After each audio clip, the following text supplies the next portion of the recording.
नेताजी सुभाष चंद्र बोस की जयंती पर आज पूरा देश उन्हें नमन कर रहा है। इधर देवभूमि और वीरभूमि माने जाने वाले उत्तराखंड के देहरादून में मुख्यमंत्री त्रिवेंद्र सिंह रावत ने सैन्य धाम का शिलान्यास किया।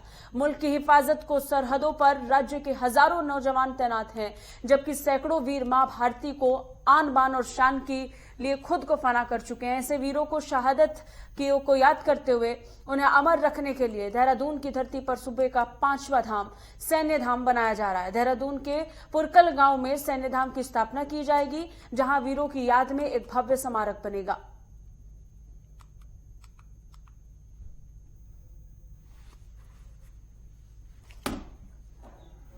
इस बीच ज्यादा जानकारी के साथ हमारे सहयोगी योगेश सेमवाल जुड़ गए, उनसे बात करेंगे। योगेश, एक तरफ सुभाष चंद्र बोस को आज पूरा देश याद कर रहा है, पराक्रम दिवस के रूप में आज याद किया जा रहा है, और सबके बीच उत्तराखंड भी इसमें पीछे नहीं है।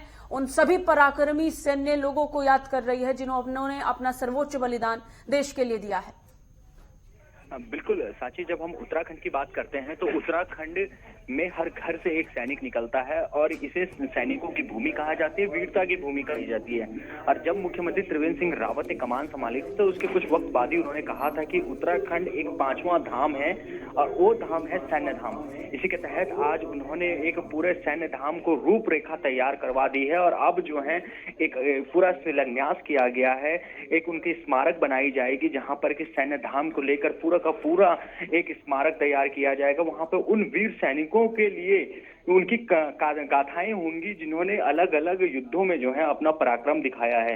आज इसी का शिलान्यास किया गया। मुख्यमंत्री त्रिवेंद्र सिंह रावत मौजूद थे, साथ में कैबिनेट मंत्री भी मौजूद थे और धन सिंह रावत जो हैं उच्च शिक्षा मंत्री वो भी मौजूद थे। पूरे सैनिकों के सम्मान को लेकर अगर हम बात करते हैं तो उत्तराखंड हमेशा से आगे रहा है और इसी बात को मुख्यमंत्री त्रिवेंद्र सिंह रावत ने हमेशा से माना है और इसी के तहत जो है इसका शिलान्यास किया गया, जिसको कि सैन्य धाम के रूप में अब आगे पहचाना जाएगा। जी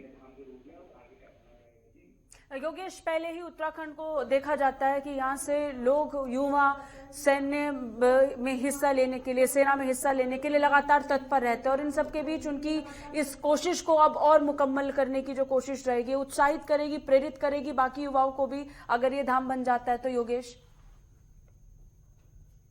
उत्तराखंड जो है वो सैनिकों के लिए जाना जाता है। यहाँ से जितनी भी पैरामिलिट्री फोर्स हो या फिर आर्मी हो, एयरफोर्स हो या थल सेना हो, यहाँ पर सैनिक जरूर जाते हैं उत्तराखंड से।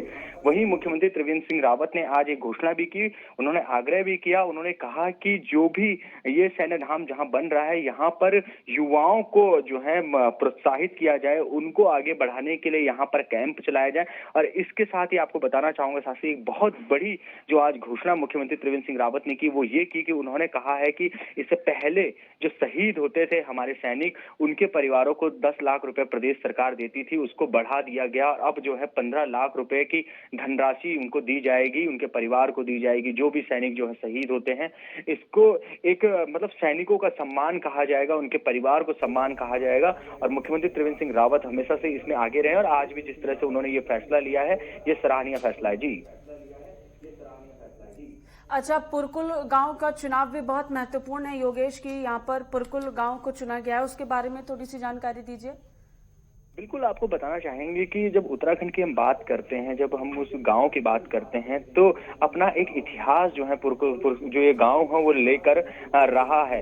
पूर्व में अगर हम जसवंत सिंह की बात करें, जिनकी कहानियां आज सुनाई जाती हैं, उत्तराखंड में भी नहीं सिर्फ पूरे भारत में सुनाई जाती हैं, किस तरह से उन्होंने 1962 में लोहा जो है वो लिया था चीनी सैनिकों से, एक पूरी गाथा है उसकी, तो वो भी इनसे जुड़े हुए हैं। उनका भी पैतृक जो गाँव है वो यही है। इन सब चीजों को देखते हुए जो है अब पुरकुल गांव में ये सैन्य धाम बनाया जा रहा है। चलिए, बहुत शुक्रिया योगेश तमाम जानकारी के लिए। हमारे साथ हमारे सहयोगी जुड़े थे जो जानकारी हम तक पहुंचा रहे थे। सीएम रावत ने सैन्य धाम की शुरुआत कर दी और इसके साथ ही कहीं ना कहीं युवाओं में जोश भी भरेगा और उसके साथ साथ एक मौका होगा उन सभी सेना के जवानों को याद करने